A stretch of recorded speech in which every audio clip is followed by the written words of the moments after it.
I'd like to start off by saying I agree wholeheartedly with Aubrey that the Buccaneers are defensible.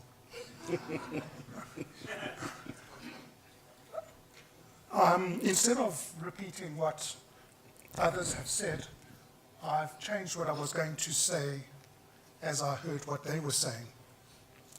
So let me start off with a joke that I think gets to the point of where I want to contribute to this discussion. A rabbi is meeting a couple and giving them some counseling on their difficulties. And the husband speaks, and afterwards the rabbi looks at him and says, "You know what? You're right." The wife speaks, rabbi looks at her after she's finished, and he looks at her and says, "You know what? You're right." And the rabbi's wife overhears this and quite correctly says, if you've got a conflict, both parties can't be right. There's got to be someone who's wrong, someone who's right, or a bit of wrong, a bit of right. And the rabbi looks at his wife and says, "You know what? You're right too." And in a sense, this captures some of the issues that are so difficult in the political context we're in. So I want to start off by playing with this idea of right. And I want to talk about right in two different senses, because I'm a recovering political philosopher, so I have to nitpick and fine-tune and make false distinctions between things. So I want to start off by saying that there's this thing called right, which is connected to truth. You're right because factually you can demonstrate that your view is correct and is closer to the truth than other views. And there's another dimension to right which is important here, and that is the rights that you have in terms of your freedoms. We all talk about human rights, and I want to play the two off against each other here. So there are a number of issues that I want to pull out here, and I want to do that quickly by drawing on a couple of key thinkers in the debates relevant to political discussion. And the first thinker is a well-known thinker, John Stuart Mill, in his famous text on liberty. And he talks a lot about freedom of expression. And he says that it's not just about freedom. He says that the right to express views isn't a natural right in and of itself. He makes the case that society is better off when you have people engaging and expressing their views, because that enables you to correct error. So through a discussion, you can correct error. You can move towards truth away from falsity. And this is where the issues of false news becomes quite relevant. The more public debate you have, the easier it is to correct for these false views, these false facts, these false perceptions that are around. The more one can contest that, the better off society is. So a vibrant public sphere is fundamental, not just to political freedom, but also to factual accuracy. And that point has been made by my colleagues in other ways. Another thinker, very important, says something quite different about this public sphere of debate that's relevant to South Africa. G.W.F. Hegel. He identifies what he calls public opinion. And he says, in the realm of public opinion, people can say whatever they like. It doesn't matter whether it's right, wrong, true, or false. The fact that you have a sphere of public opinion is fundamental to a free society, because it's the first condition for subjective awareness of freedom, the right to express a view. Now, Hegel says it should go further than that, but phoning into a talk show in the afternoon is a good example of this. We might disagree, but the fact that people do that is expressing and acting and realizing that they have the right to act freely, and that's very, very important. It's got nothing to do with the accuracy of what they say.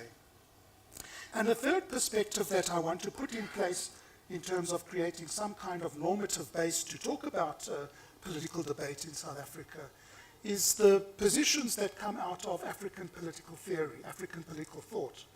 And here I have in mind the ideas of Mankiti and Agrawal. And they talk about personhood. And personhood doesn't just fall out of the sky, it's the product of a community. And the importance of a community is through deliberation and engagement and discussion is to shape personhood.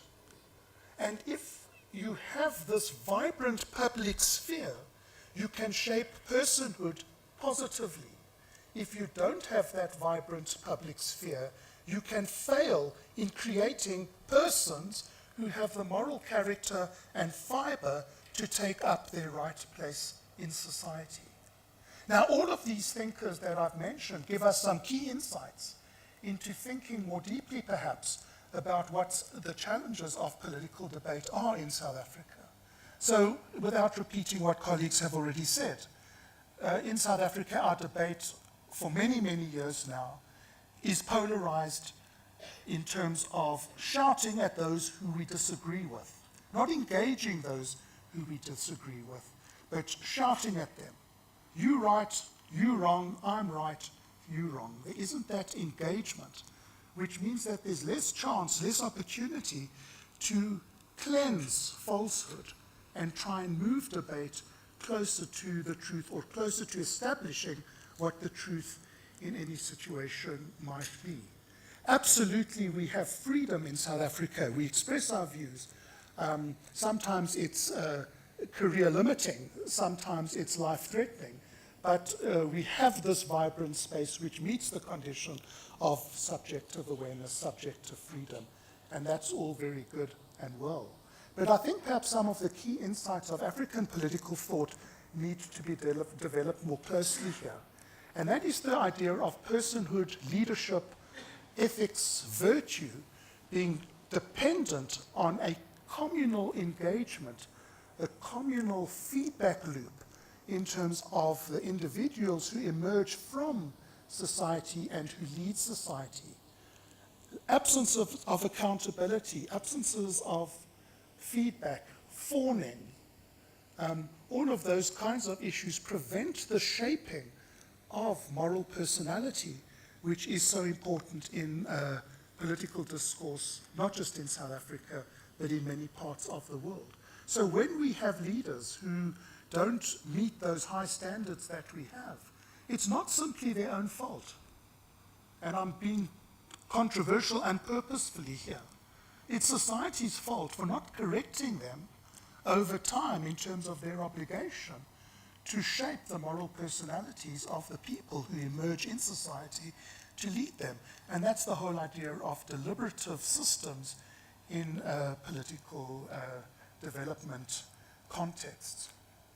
So in South Africa, to conclude and to try and tie this up in some way, we've got a major, major challenge. We haven't been able to get over the idea that politics is a zero-sum game.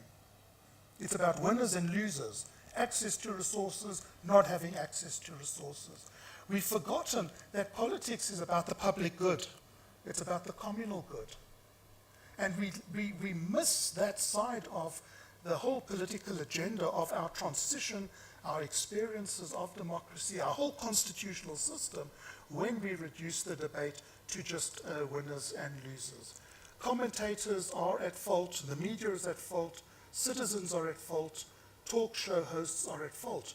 I'm afraid we just don't dig deep enough in trying to get to what the significance of political debate is in South Africa. It's not just about good guys and bad guys.